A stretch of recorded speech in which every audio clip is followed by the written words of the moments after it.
আসসালামু আলাইকুম ওয়া রাহমাতুল্লাহ।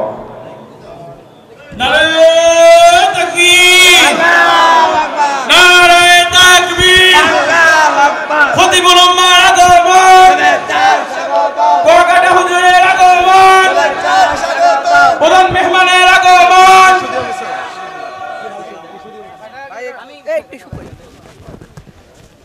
সম্মানিত উপস্থিতি, যারা বাহিরে আছেন, যারা আছেন, আমাদের প্রধান মেহমান আল্লাহ মা হারাইয়া অসহায়ের মতো হাত তুলেছেন, বাবাকে হারায়া বড় এতিমের মতো হাত তুলেছেন। সবাই যখন আব্বা বলে ডাকে এতিমের কলিজাটা ছিঁড়িয়া যায়, জীবনে আর বাবা দেখবে না। বাবারে মায়েরে নিয়ে কত সন্তান ঈদের আনন্দ করে, যার মা নাই বাবা নাই ওর কপাল বড় খারাপ, ওর আর আনন্দ নাই। ডানে তাকাইয়া দেখি অন্ধকার, বামে অন্ধকার। ও সন্তানেরা, ওই মা বাবার চেহারাটাও কি মনে পড়ে না? ওই মা বাবার জন্য কি মায়া হবে না? অন্ধকার কবর থেকে দোয়া চায়, আয় আল্লাহ মেহেরবানি করে সবার কবর জান্নাতের বাগান বানায় দেন। যারা বেঁচে আছেন হায়াত বাড়ায় দেন। আয় আল্লাহ যারা অসুস্থ সুস্থতার নিয়ামত বাড়ায় দেন। আপনার মতো বড় ডাক্তার কেউ নাই। আয় আল্লাহ দয়া করে সুস্থতার নিয়ামত বাড়ায় দেন। মা অসুস্থ, দয়া করে সুস্থ করে দেন। বাবা অসুস্থ, দয়া করে সুস্থতার নিয়ামত বাড়ায় দেন। আয় আল্লাহ মা বাবার নেক দোয়া আমাদের জন্য কবুল করে নেন। ওরে যার মা বাবা বেঁচে আছে কলিজা ভরে দোয়া চাও। ওরে মায়ের কাছে গিয়া দোয়া চাইও, বাবারে যদি পাও দোয়া চাইও। মা বাবার দোয়া খালি ফেরত যাবে না। ওই মা বাবা চলিয়া গেলে দোয়া করার আর কেউ তোমার আমার পেছনে থাকবে না। যেই মা বাবার চোখের পানি আর দোয়ার কারণে আজকে এত সম্মান, আজকে তোমার এত নাম, এত ডাক। ওই মা বাবার চোখের পানি আর দোয়া ছাড়া সম্মানের চেয়ার পাও নাই রে বাবা। ওই মা বাবার চোখের পানি আর দোয়া ছাড়া তুমি দুনিয়াতে টাকা পয়সা বাড়ি গাড়ির মালিক হতে পারো নাই। ও নিষ্ঠুর সন্তান, ওই মা বাবা পাইলে দোয়া নিতে ভুল করিও না রে বাবা। অন্যায় যদি করে থাকো গোপনে গিয়া ক্ষমা চাইও। মায়ের কাছে ক্ষমা চাইলে সম্মান বাড়বে, ইজ্জত বাড়বে। ও আল্লাহ সবার মা বাবাকে কবুল করে নেন। নেককার সন্তান আমাদের বানায় দেন। সন্তানের মাধ্যমে মা বাবার ইজ্জত বাড়াবার ব্যবস্থা করে দেন। মুখালেফের মুআফিক বানায় দেন। আয় আল্লাহ এলাকার ঘরে ঘরে সুন্নতের বাতি জ্বালায় দেন। আয় আল্লাহ যারা ব্যবসা করে হালাল ভাবে ব্যবসায় বরকত বাড়ায় দেন। হারাম তোরা মান আহাব্বা সুন্নতি কৌলে রসুল মজদায়ে কানা মাই হাম কুন কবুল। আর একটা লোকের বাড়ি নাই, গাড়ি নাই, টাকা নাই, কিন্তু লোকটাকে সবাই সম্মানের চেয়ার আগায় দেয় কেন? কয় টাকার মালিক? বলে কোনো টাকা নাই। কয় তালা বিল্ডিং, কয় বাড়ি নাই। ঘরের ভেতরে গ্রাম্য ভাষায় বলে উন্দুর ভরে আর মরে। কাজ করলে চুলায় আগুন জ্বলে না, করলে চুলায় আগুন জ্বলে না। এমন বান্দাটারে কেন সবাই মাথায় নিয়ে সম্মান করে চেয়ার আগায় দেয়? কয়ের কাছে টাকা নাই, পয়সা নাই, বাড়ি নাই, গাড়ি নাই, কিন্তু এর কাছে আছে মদিনাওয়ালা নবীর আদর্শ। এজন্য নবী ১,৫০০ বছর আগে চ্যালেঞ্জ দিয়া গেলেন, ক্বালা রাসূলুল্লাহি সাল্লাল্লাহু আলাইহি ওয়া আলিহি ওয়াসাল্লাম তারাকতু ফীকুম আমরাইন লান তাদিল্লু মা তামাসসাকতুম বিহিমা কিতাবাল্লাহি ওয়া সুন্নাত রাসূলিহি। নবী বলেন দুই জিনিস রেখে গেলাম, আকরাইয়া যারা ধরবে এদের ঈমানও যাবে না, এদের সম্মানও যাবে না। এক হলো আল্লাহর কিতাব কোরআন, আর একটা হলো রহমতের নবীর জীবনের আদর্শ সুন্নত। নবীর আদর্শ কি? সুন্নত। এই দুই জিনিস এখনো যাদের কাছে আছে তাদের সম্মানও আছে, ঈমানও আছে। এই দুই জিনিস যার কাছে যতটুকু নাই তার কাছে ততটুকু সম্মান নাই, ঈমানও নাই। ভাইরা আমার, রহমতের নবী মক্কা নগরীতে আসছেন, দুই ব্যবস্থা আল্লাহ দিয়া দিলেন নবী পাঠাইয়া। এরপরে আল্লাহ 40 বছরের পরে কোরআন অবতীর্ণ করা শুরু করলেন। কেমন জায়গা মক্কা! নবী যখন আসছেন তখন মক্কার জায়গা বড় দামি, কিন্তু মানুষগুলো সব থেকে বড় চরিত্রহীন, লম্পট, বড় খারাপ। জায়গা বড় দামি, পৃথিবীর মধ্যখানের জায়গা, যেখানে আল্লাহর ঘর বাইতুল্লাহ। ইন্না আউওয়ালা বাইতি উযিআ লিন-নাসি লাল্লাযী বিবাক্কাতা মুবারাকান ওয়া হুদা ওয়া হুদাল লিল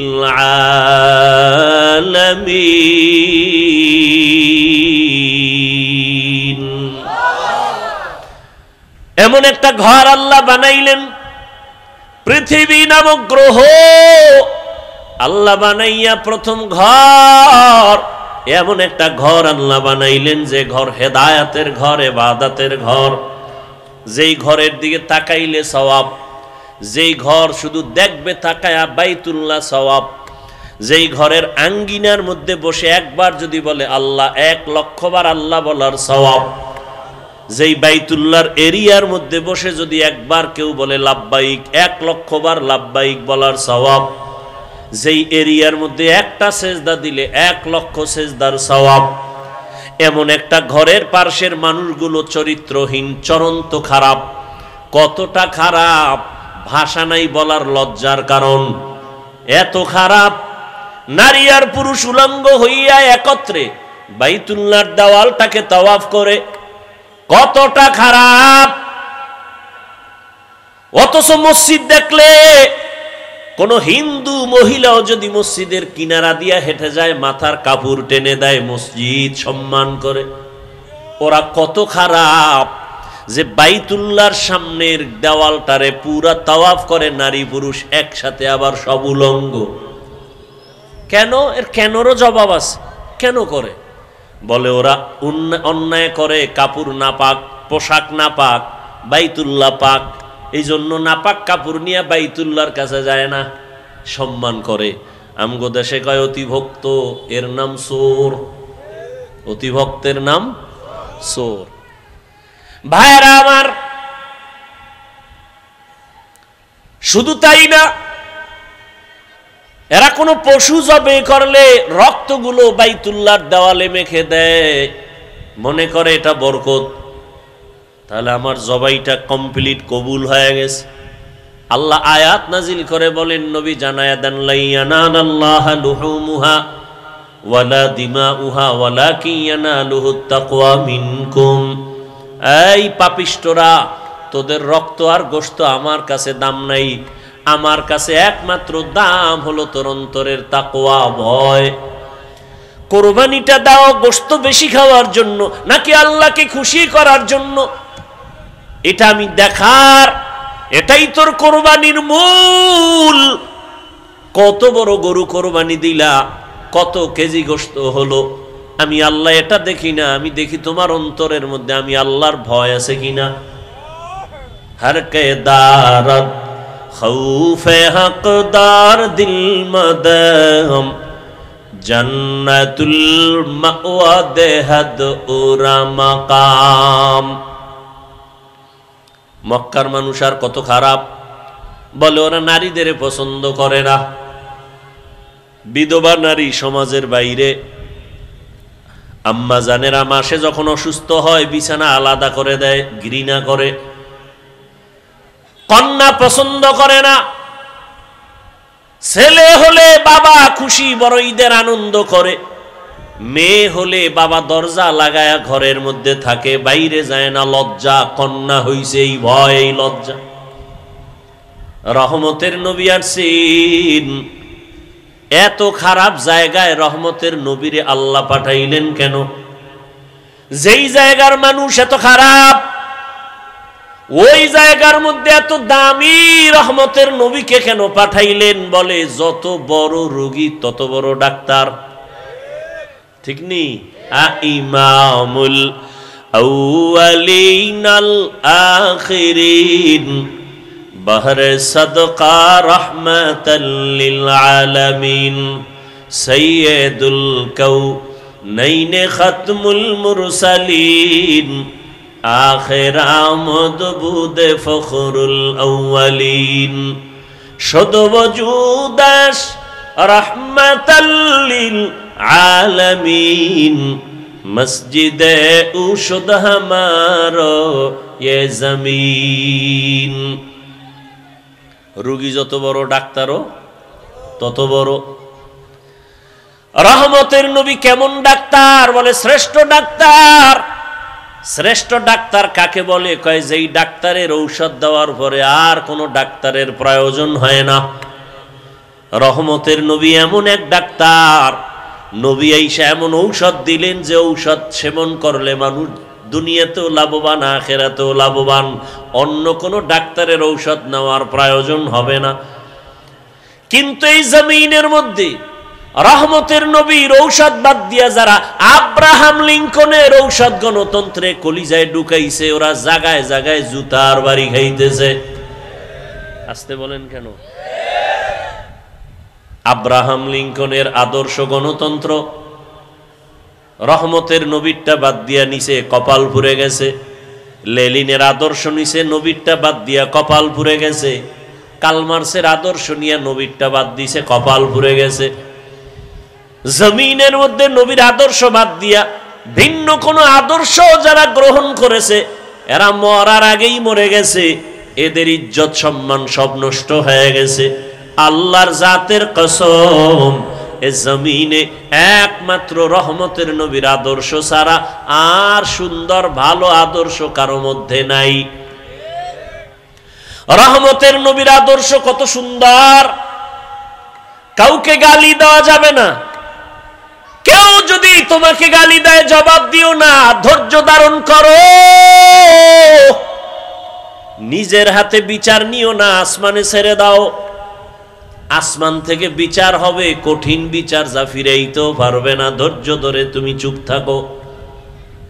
স্বয়ং রহমতের নবীকে সামনে দাঁড়ায়া বেঈমান গালি দেয়, নবী কোনো জবাব দেন না। আবু বকরের মাথা গরম, জবাব দিবেন ভাব। নবী ইশারা করলেন জবাব দিয়েন না। আর এক রহমতের নবীর আদর্শ, সামনে কোরবানি আসতেছে। নবীর আদর্শ কত সুন্দর! বলে শুধু মানুষ হইয়া কষ্ট দিবে এতটুকুই না, বলে কোরবানি যারা দিবা একটা পশুর সামনে আর একটা পশু জবাই করবা না, অন্য পশু কষ্ট পাবে। নবীর আদর্শ কতটাই সব। কোন পশুকে শোয়াইয়া রাইখা জবাই দিতে দেরি করবা না, কষ্ট পায়। এক পশুর সামনে অন্য পশু জবাই করবা না, কষ্ট পাবে। তাহলে একটা পশুর কষ্ট রহমতের নবী বরদাস্ত করতে পারেন না। সে জায়গায় মানুষ হইয়া মানুষের কষ্ট দিলে এটা কেমনে বরদাস্ত হবে? কিন্তু কপাল বড় খারাপ, এমন যুগে জমিনে জন্ম নিলাম, এমন সমাজে যে একটা কুকুর মারলে মানুষ কষ্ট পায়, কিন্তু মানুষ জবাই দিলে কষ্ট পায় না। কপাল বড় খারাপ।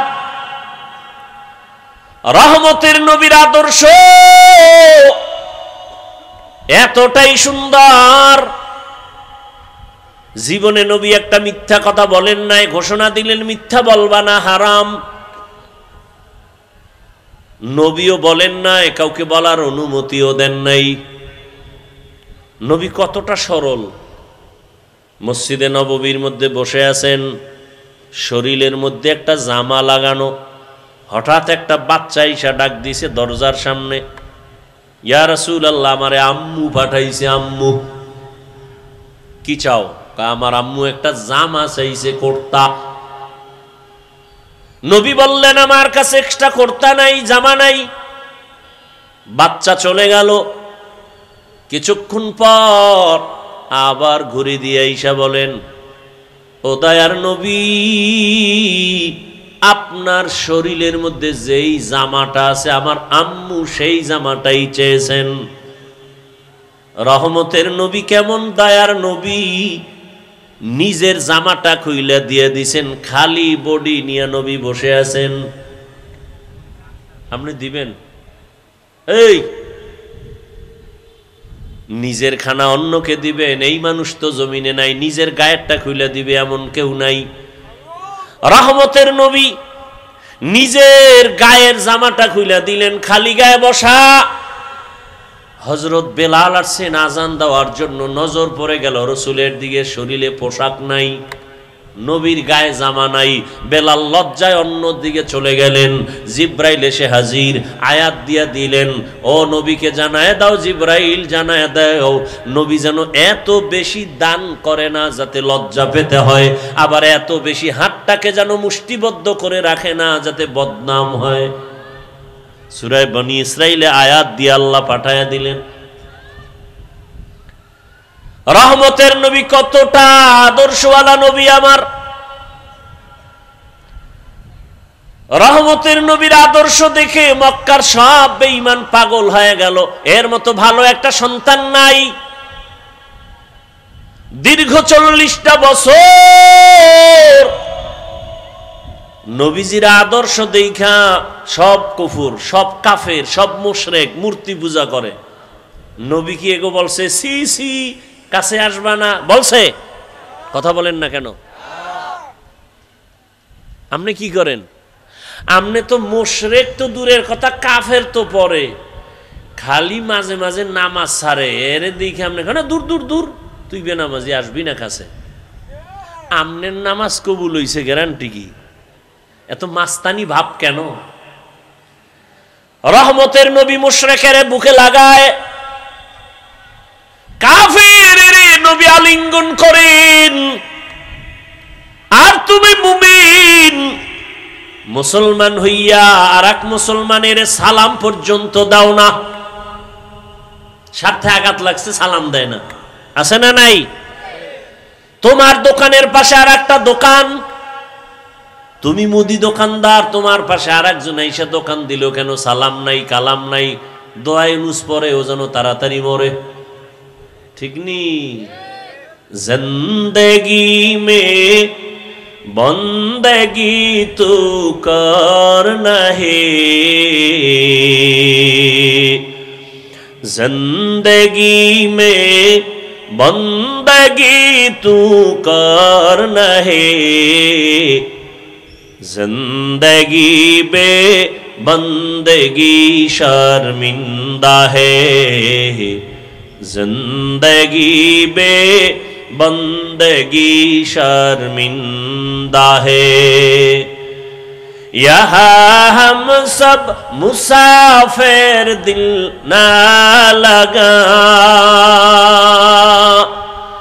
अहले दिल की नजर से रूह करता जा,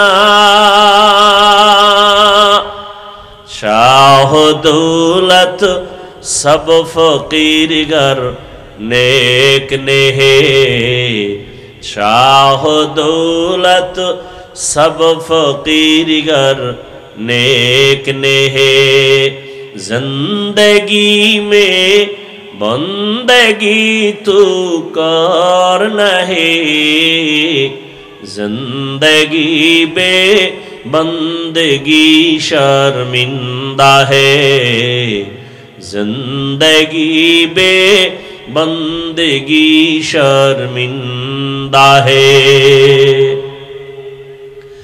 देखें ना ताकाइया कत हिंसा। मस्जिদের এক ইমাম সাহেব নতুন মসজিদে আসছে, মুসল্লি বেড়ে গেছে, আর একজনের কাছে বড় কষ্ট লাগে, অত মুসল্লি কেন? ঠিক নি? এক দোকানে কাস্টমার বেশি, অন্য দোকানওয়ালার মনে কষ্ট, ওখানে কাস্টমার এত বেশি কেন? ওরে আল্লাহর বান্দা, মুসলমান হইয়া মুসলমানকে সহ্য করতে পারে না এমন আদর্শ আপনার আমার। যদি সহ্য করতে পারতেন, ফেসবুকটা খুইলা বেঈমানের বিরুদ্ধে কথা বলা হতো। মুসলমান হইয়া মুসলমানের বিরুদ্ধে কোনোদিন কেউ কথা লিখতে পারত না। কিন্তু কপাল কত খারাপ এই জাতির, শুধু মুসলমানের বিরুদ্ধেই লেখে না, এই জাতি যাদেরকে দেখা জান্নাতের পথ পাবে ওই ওলামায়ে কেরামদের নাম নিয়ে নিয়ে ফেসবুকে লেখা।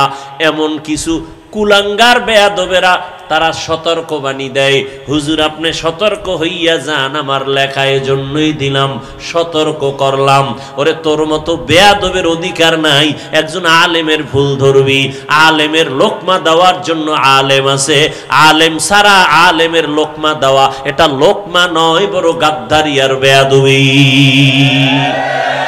এলমেরা এজাজু করদন বেহিসাব, এলমেরা এজাজু করদন বেহিসাব, খলকেরা দাদন জওয়াবে বাসওয়াব, হক না দারদ দোস্তে খলকা জারেরা, নিস্তে ই খসলত একে দিনদারেরা।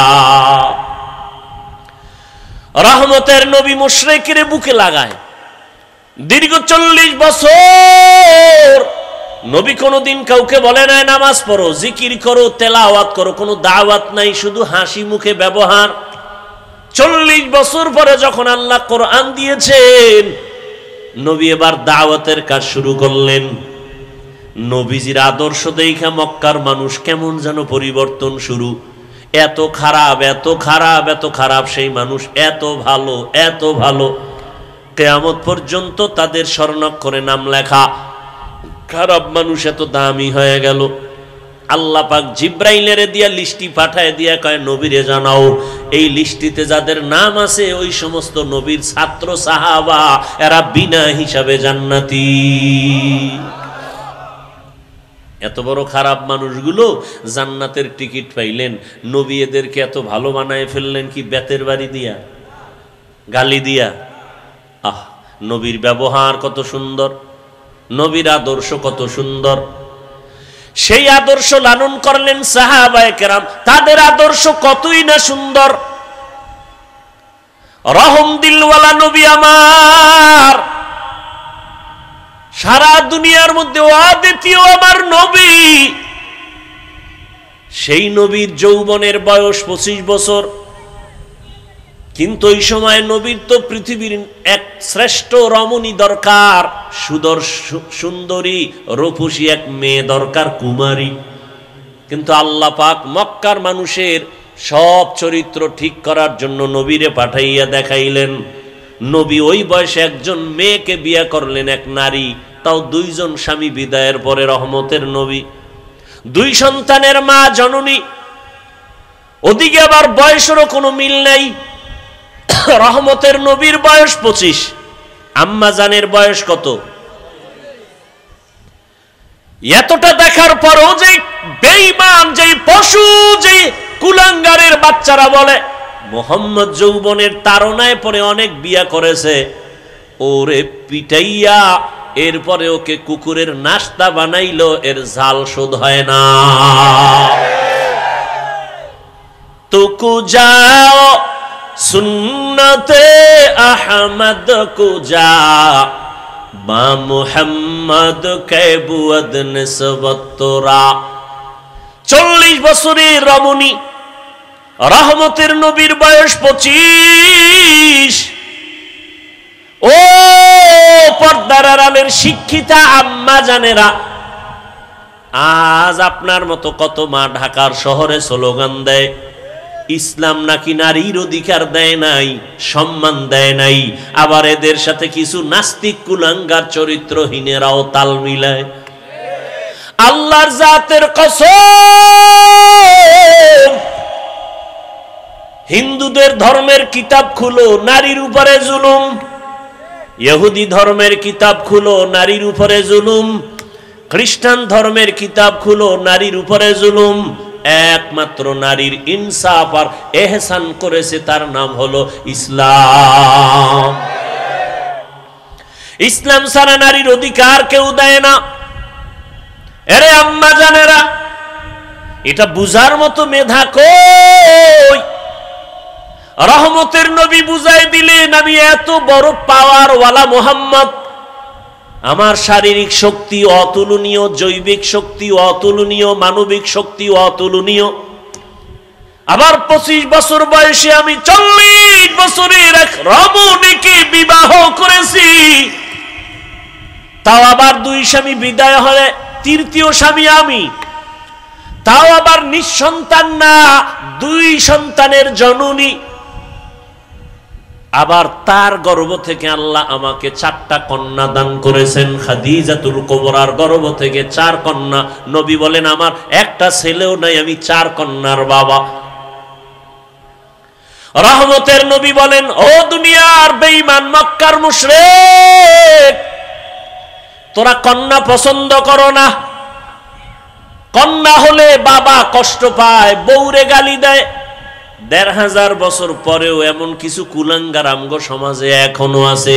ছেলে হলে খুশি হয়, মেয়ে হলে কষ্ট পায়। কথা বলেন না কেন? নাই, বউরে গালি দেয়।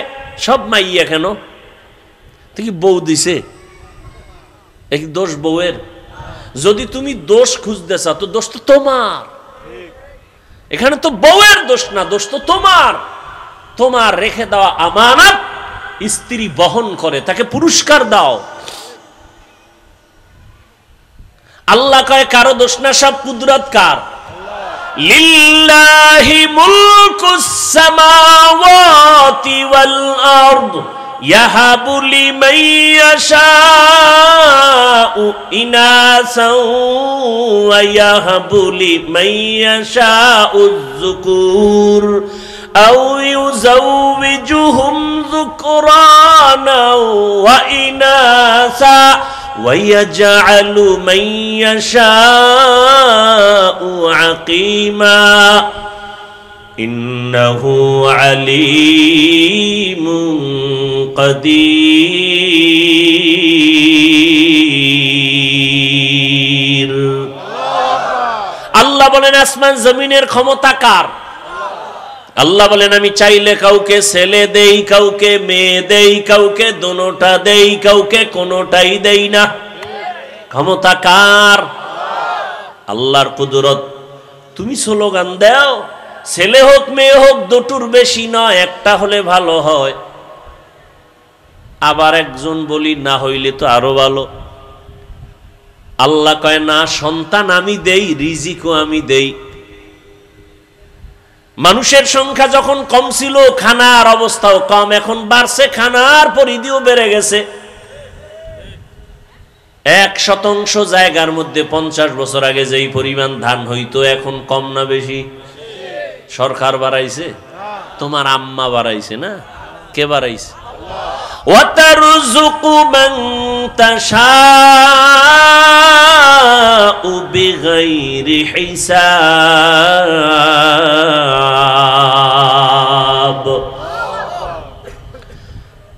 আগে 10টা পেয়ারা খাইলো টের পাওয়া যায় না, এখন এত বড় বড় পেয়ারা একজন একটা খেতে পারি না। কে বানাইছেন? এত হাজার হাজার মাছের খানা যিনি দিতে পারেন, হাজার হাজার প্রাণীর খানা যদি জঙ্গলে দিতে পারেন, সেই মালিক মানুষ তোমারে কেন দিতে পারবে না? এত অন্তর কেন তোমার দুর্বল? রহমতের নবী বলেন, এই খাদিজার গর্ভ থেকে আমার কয়টা কন্যা? 4 কন্যা, আমার কোনো ছেলে নাই। মক্কার বেঈমানেরা ঘুরে ঘুরে কয়, মুহাম্মদ মরে গেলে বংশ শেষ, ধরে রাখার কোনো ছেলে নাই। নবীর মনে কষ্ট। আল্লাহ বলেন, আপনার কোনো চিন্তা নাই। ইন্না আতাইনাকাল কাউসার, আমি আপনাকে কাউসার দান করব, আর এই কাউসারের দ্বারা সম্মান থাকবে কিয়ামত পর্যন্ত। রহমতের নবী বলেন, আমি কত দামি ব্যক্তি যে আমার একটা ছেলে নাই, আমি 4 কন্যার বাবা। ও দুনিয়ার কন্যার মা বাবারা শুইনা রাখো, একটা কন্যা যদি কেউ পাও, ও বাবা তুমি একটা কন্যা পাইছো, তুমি একটা জান্নাতের মালিক। 2 কন্যা পেয়েছো, তুমি 2টা জান্নাতের মালিক। 3টা কন্যার বাবা হয়েছো, তুমি 3টা জান্নাতের মালিক। তুমি 4 কন্যা পেয়েছো, তুমি 4টা জান্নাতের মালিক। মক্কার মানুষ কত খারাপ, কন্যাকে শুধু অপছন্দ করে তাই না, বাবা হইয়া কন্যাকে জ্যান্ত চাপা দিয়া, পাথর চাপা দিয়া মেরে ফেলে। এতটা খারাপ মানুষ, সেখান থেকে ভালো মানুষে পরিণত করলেন রহমতের নবীর আদর্শ। এরে আল্লাহর গোলাম,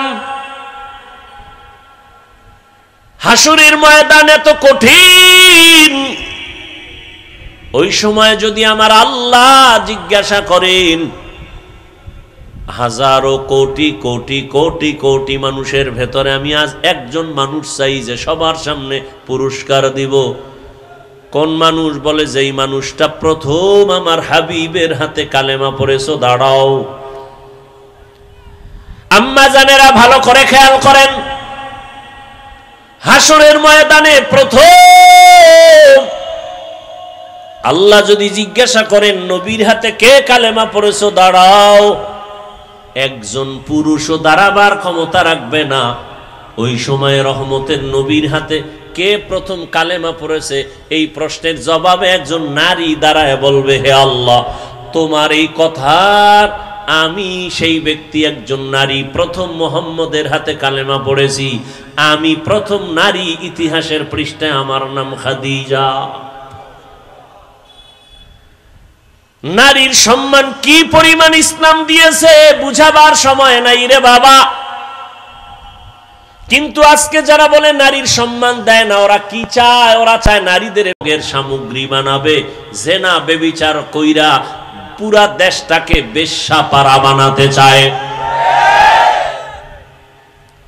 ওরা লম্পট, ওরা নারীর দুশ্মন, ওরা মানবতার দুশ্মন, ওরা স্বাধীনতার দুশ্মন, ওরা রসুলের দুশ্মন, ওরা ইসলামের দুশ্মন। ওদের মতো লম্পট চরিত্রহীন জমিনে আর কেউ নাই। ওরা তাসলিমার ফুটানো, অথচ মাথার থেকে টুপিটাও খুলি না, দাড়ি কাটি না রে বাবা, 5 ওয়াক্ত নামাজ পড়ি, এরপর আবার আপনাদের পাও ধরিয়া ধরিয়া বুঝাই আপনারাও নামাজ আদায় করেন। এরে আল্লাহর বান্দা, কি লাভ?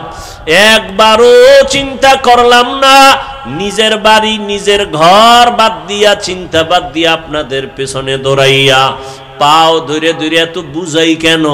কি লাভ? আপনারা যে আমাকে টাকা দিবেন তাও তো না, বরং আমাদের গালি দেন তাও শুনি, আমাদের বিরোধিতা করেন তাও জানি, টুপির বিরুদ্ধে বলেন তাও জানি, দাড়ির বিরুদ্ধে বলেন তাও জানি, জামার বিরুদ্ধে বলেন তাও জানি, মাদ্রাসার বিরোধিতা করেন তাও জানি, এরপরও আমরা আপনাদের জবাব দেই না, গালি দেই না, বরং বিনয় হইয়া হইয়া আপনাদের কাছে নরমভাবে বয়ান করি, পাও ধইরা ধইরা বয়ান করতে চাই। ও আল্লাহর বান্দারা, এক কারণটা কি? একমাত্র কারণ শুরুতেই কিন্তু বলছিলাম, দিনের সহি বুঝ বড় কঠিন সম্পদ। দিনের বুঝ যখন আসবে, মরিয়া গেল বান্দা আর নামাজ ছাড়বে না। চিন্তা ভাবনা করে দেখলাম, ওরে টাকার পেছনে, বাড়ির পেছনে বেপরদায় গুনাহ কইরার কয়দিন। ও আল্লাহর বান্দারা, দুনিয়াতে গুনাহ করিয়া করিয়া কেউ তো দুনিয়াতেই সম্মান পায় না, আখেরাতে তো কিছুই পাবে না। অথচ নবীর তরিকা মানার কারণে আলহামদুলিল্লাহ, যত মানুষ যতই গালি দেয় না কেন, সামনে আইসা সালাম না দিয়া কথা বলে না, ঠিক নেই? যত মানুষ আমাদের বিরোধিতা করুক না কেন, কিন্তু সামনে আইসা সালাম দেয়, মোহাব্বত কইরা দোয়া চায়, হুজুর দোয়া করবেন, আমার মতো গুনাহগার কেউ নাই। এই সম্মান টাকা দিয়া পাওয়া যায় না। এই চিন্তা ভাবনা করে দেখলাম, আসলেই আমার মাওলার কথাই তো ঠিক, নবীর কথাই তো ঠিক। নবীর কথা মানার কারণেই তো আজকে এত সম্মানে আছি, নবীর আদর্শ মানার কারণেই তো এত সালাম পাইতেছি, নবীর আদর্শ মেনে চলার কারণেই তো এত সম্মান। এত মোহাব্বত, এত ভালোবাসা। এই জন্যই চিন্তা করে দেখলাম আল্লাহর নবীর আদর্শ ছাড়া আর কোনো ভালো আদর্শ নাই।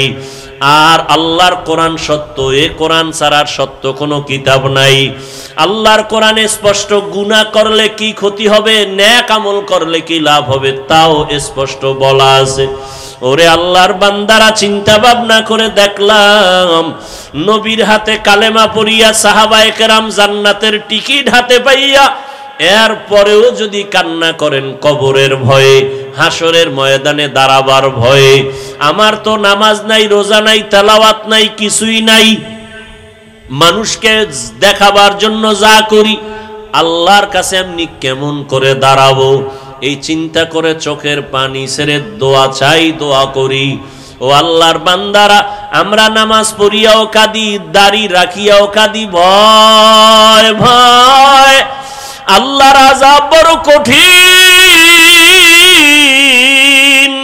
আর আপনারা যারা নামাজ পড়েন না, দাড়ি রাখেন না, পর্দা করেন না, বেপর্দায় চলেন, মা বাবার সাথে বেয়াদবি করেন, আলেম ওলামার সাথে বেয়াদবি করেন, শিক্ষকের সাথে বেয়াদবি করেন, মানুষের উপরে জুলুম করেন, আপনাদের হালাতটা আরো কত ভয়ঙ্কর হবে।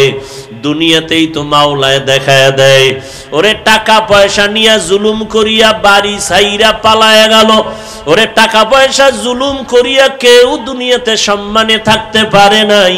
কই নমরুদ, কই সাদ্দাত, কই হামান, কই কারুন, কই ফেরাউন, কই আবু জাহাল, কই আবু লাহাব, এক এক করে সব ধ্বংস হয়ে গেল। চিন্তা ভাবনা করে দেখলাম মদিনার আদর্শ ছাড়া শান্তির কোনো পথ নাই। ও আল্লাহর বান্দারা, এই জন্যই তো তাকায় দেখলাম কত মানুষ যদিও মাদ্রাসায় পড়ে নাই, কিন্তু এরপর অনেক সম্মান। কেন বলি, স্কুলে পড়িয়াও নামাজ ছাড়ে না, কলেজে পড়িয়াও দাড়ি কাটে না, বেপর্দায় চলে না। কত ডাক্তার, কত ইঞ্জিনিয়ার, কত প্রফেসর ডাক্তারি করে, নামাজ ছাড়ে না। ইঞ্জিনিয়ার হইয়াও নামাজ ছাড়ে না, প্রফেসরি করিয়াও নামাজ বাদ দেয় না। চিন্তা করে দেখলাম তারাও তো আমার মাওলার দিনের বুঝ পেয়ে গেল। কত র্যাব, কত আর্মি, কত পুলিশ, কত বিডিআর নামাজ পড়ে, দাড়িওয়ালা অভাব নাই। জেনারেল লাইনে থাকিয়াও কত মানুষ দিনের বুঝ পাইয়া নবীর আদর্শের আপন গলার মালা বানায় নিল। তাহলে আমি কেন পারবো না? একজন জেনারেল লাইনের মানুষ যদি নবীর তরিকা মেনে পর্দা করে, আমি কেন পারবো না? আমার এখনো তো তৈরি হওয়া খুবই জরুরি, প্রয়োজন। ও আল্লাহর বান্দারা, আল্লাহর কোরআন সত্য, গুনাহগারের আযাব হবে তাও সত্য। দুনিয়াতে সূর্যের গরম সহ্য করতে পারি না, বেতের বাড়ি সহ্য করা যায় না, মশার কামড় সহ্য করা যায় না। অতএব এখন থেকে তৈরি হয়ে যাও, গুনাহ নিয়ে যেন আজরাইলের হাতে ধরা না পড়ো। এরে আল্লাহর বান্দারা, দুনিয়াতে অনেক অন্যায়কারীরা অন্যায় করা অবস্থায় পুলিশের হাত থেকে বাঁচিয়া চলতে চায়। পুলিশ দেখলে ধরা পড়লে উপায় নাই। ওরে যারা গুনাহগার, আল্লাহর ভয় অন্তরে জমা করিয়া তওবা করো। কারণ গুনাহ অবস্থায় যদি আজরাইলের হাতে ধরা পড়ো, কই ছেলে, কই মেয়ে, কই বাড়ি গাড়ি কিছুই না, সাদা 3টা কাপনের প্যাকেট বানায় কবরে নিয়ে যাবে। আজকে আমার এত সম্মান, এত কিছু, কেউ আমার নাম নিবে না। তবে মানুষের সাথে যদি ভালো ব্যবহার করি, জুলুম না করি, মানুষের সাথে ভালো আচরণ করে যাই, আল্লাহর হুকুম মতো চলে যাই, মানুষ তখন দোয়া করবে, স্মরণ করবে। আর যদি অন্যায় করি, জুলুম করি, স্মরণও করবে না, দোয়াও করবে না, আল্লাহ আমাকে আর ভালো রাখবেন না। অতএব হেদায়েতের মালিক আমার আল্লাহ। এখনো যারা নামাজ ধরতে পারো নাই রে যুবক বাবারা, স্কুলে পড়ো, নামাজটা ধরে ফেলো। কলেজে পড়ো, নামাজ ছাড়িও না, দাড়ি কাটিও না, বেপর্দায় চলিও না। মা বাবার দোয়া, শিক্ষকের দোয়া, উলামায়ে কেরামের দোয়া নিয়া নবীর আদর্শের মালা গলায় লাগায়া চলো। আল্লাহর কাছে খাঁটি তওবা করো। মরিয়া গেল আর দাড়ি কাটবা না, নামাজ ছাড়বা না, বেপর্দায় চলবা না, মা বাবার বরদোয়া নিবা না, শিক্ষকের সাথে বেয়াদবি করে বরদোয়া নিবা না, উলামায়ে কেরামের সাথে বেয়াদবি করে বরদোয়া নিবা না। তওবা করার মতো যদি অন্তর তৈরি হয়, খাঁটি তওবার নিয়তে দুটো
আসছে পথে আধার নেমে, তাই বলে কি রইবি থেমে, বাড়ে বাড়ে জ্বলবে বাতি, হয়তো বাতি জ্বলবে না, তাই বলে তো ভীর মতো বসে থাকলে চলবে না। মুসলিম আমি, সংগ্রামী আমি, আমি চিরনবীর, আল্লাহকে ছাড়া কাউকে মানি না, নারাই তাকবীর। কইরে খালেদ কইরে ওমর, এসেছে নতুন বদর, কইরে খালেদ কইরে ওমর, এসেছে নতুন বদর।